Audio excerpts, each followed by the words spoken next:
Olá, tudo bem com você?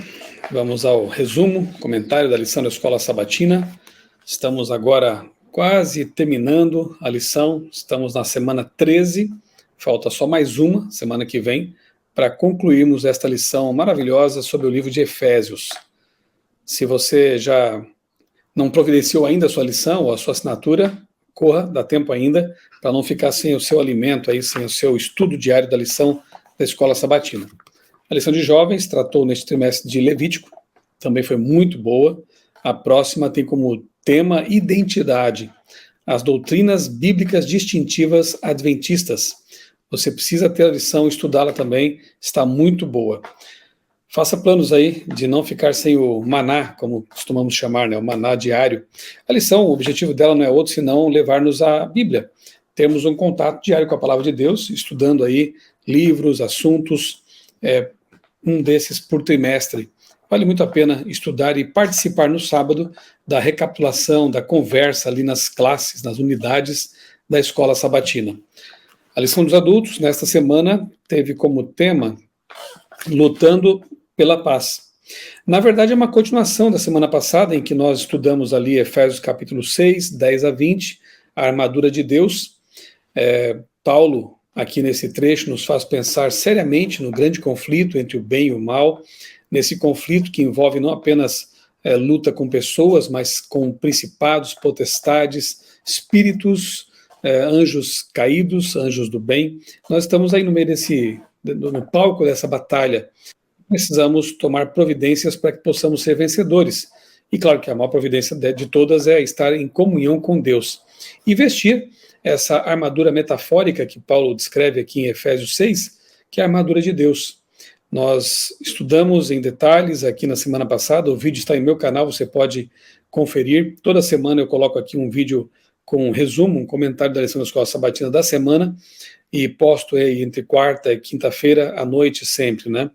E nós analisamos aqui cada parte dessa armadura, e é o que a lição da semana faz também aqui para nós, né? Então, Efésios 6, 16, 17, verso principal da lição, os dois versos aqui para memorizar, dizem assim: segurando sempre o escudo da fé, com o qual poderão apagar todos os dardos inflamados do maligno.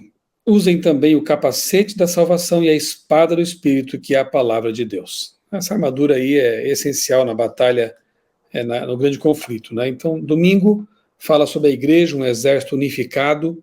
Essa armadura não tem que ver apenas com a nossa batalha individual, com as nossas lutas pessoais, mas ela também aponta para um exército.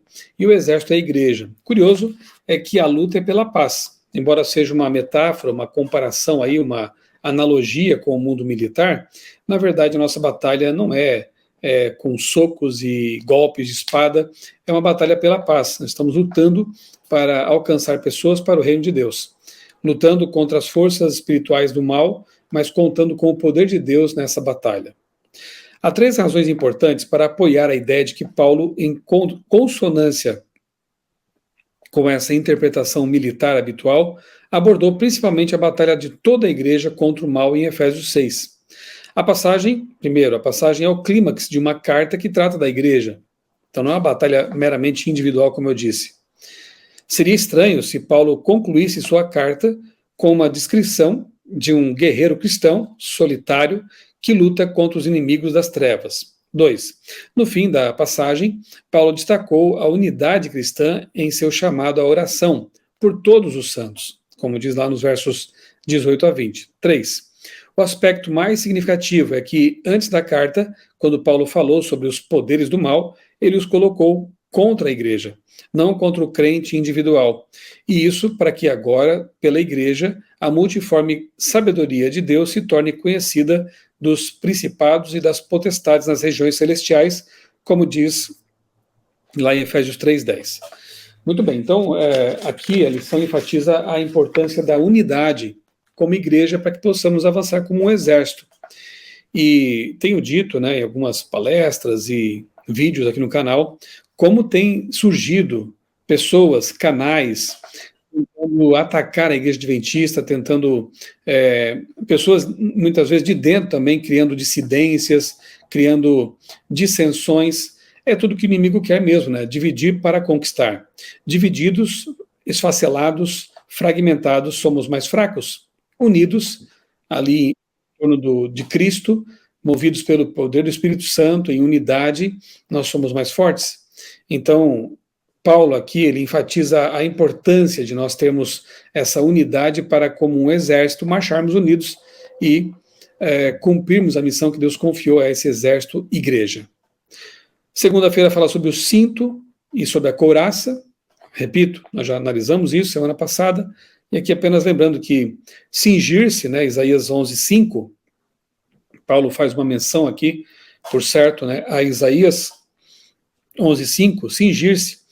As roupas ali para a batalha, elas dependiam desse cinto que unia todas as partes da armadura. Então, realmente era importante, o cinto era vital, era importante, era essencial na armadura.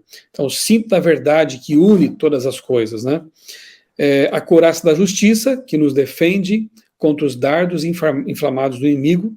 A couraça, o escudo faz a mesma coisa, né? Então, ele começa descrevendo aqui, a lição começa descrevendo esses dois elementos da armadura de Deus, cinto e couraça. Na terça, sapatos, né? A igreja como arauto da paz. E, de fato, lutando pela paz. Os sapatos, né, calçados do evangelho da paz. Então, a lição diz que, no entanto, Paulo não quer que nós entendamos seu chamado à batalha como um chamado para pegar armas militares contra os inimigos. É por isso que ele descreve os crentes como proclamadores do evangelho da paz, Efésios 6:15. Ele também não deseja que os crentes sejam combativos em seus relacionamentos, uma vez que enfatizou a unidade, encorajou o discurso gentil e a amabilidade, em Efésios capítulo 4 e 5 também. A igreja deve lutar pela paz, empregando o arsenal evangélico das virtudes, que são humildade, paciência, perdão, etc., e práticas cristãs, como a oração e a adoração. De fato, o capítulo 6 termina falando de oração, como uma das nossas armas mais poderosas, a oração. Tais atos são estratégicos, apontando para o grande plano de Deus de unificar todas as coisas em Cristo. Como o texto a seguir nos ajuda a entender o que as metáforas militares de Paulo devem significar, e o texto está na Australasian Union Conference, é um texto de Ellen White, de 1899. Olha só que interessante o que ela escreveu. Deus nos chama a vestir a armadura. Não queremos a armadura de Saul, mas a armadura completa de Deus. Assim, podemos avançar na obra com o coração cheio de ternura, compaixão e amor semelhantes aos de Cristo. Você percebe que realmente é uma batalha espiritual, na qual nossa maior arma é a oração, e são as virtudes cristãs também. Quarta-feira, escudo, capacete e espada, e quinta-feira, praticando a oração no campo de batalha. É até estranho imaginar um soldado, né, ali se ajoelhando, dedicando tempo para a oração, mas os soldados de Cristo que vestem essa armadura, eles são instados, né, são encorajados a fazer da oração a sua principal arma nessa batalha contra o mal. A espada, a palavra de Deus, né, deve ser empunhada. Então a espada, você não vai usar a Bíblia para bater nas pessoas, você vai usar a Bíblia para alcançar a mente e o coração delas. E quando você derrota, nesse caso, o inimigo, você o torna um amigo, porque ele se torna um cristão também como você. Essa é a batalha do cristão. Lutar para alcançar pessoas para o reino de Deus. Lutar para viver, olha aí a ponte, em santidade. E essa é a lição da Escola Sabatina dos Jovens para esta semana, santidade. A tirinha aqui, que por sinal foi criada por mim, né? A Agatha e eu criamos as tirinhas na lição, a versão brasileira, mostra aqui uma menina com um copo contendo ali água e óleo. E imagino que você, quando criança, percebeu esse fenômeno, deve ter ficado também intrigado, né, impressionado, porque você pode até sacudir ali, agitar a mistura, depois, de novo, o óleo que é menos denso, ele vai para cima, e a água mais densa vai para o fundo do copo. Então, há uma separação ali. E ela diz, olha que legal, mãe, a mistura, né, a água não se mistura com óleo. E a mãe aproveita, deixa para fazer uma reflexão espiritual e diz assim tem que ser a nossa vida, filha. Estamos neste mundo, mas não devemos nos misturar com os pecados deste mundo. E a lição trata exatamente do aspecto da santidade, ainda sobre o livro de Levítico. E santidade não é outra coisa senão estar separado. Deus nos criou para ser santos. Assim como o sábado é santo, assim como o matrimônio é santo, assim como o dízimo é santo, ou seja, são coisas, instituições, mandamentos que Deus separou para um fim específico. A casa de Deus, o templo, também é santo, embora seja feito de tijolos e cimento e ferro, mas ele foi separado para uma finalidade especial. Nós somos seres humanos, como quaisquer outros, mas Deus nos convida a uma vida de santidade, separados dos pecados do mundo, mas envolvidos com os pecadores para tentar salvá-los, apresentando Jesus a eles. Então Jesus diz que nós temos que ser separados, ao mesmo tempo que temos que ser sal da terra, a luz do mundo, ou seja, temos que estar nesse planeta, envolvidos com a sociedade, mas para influenciá-la, não para serem influenciados.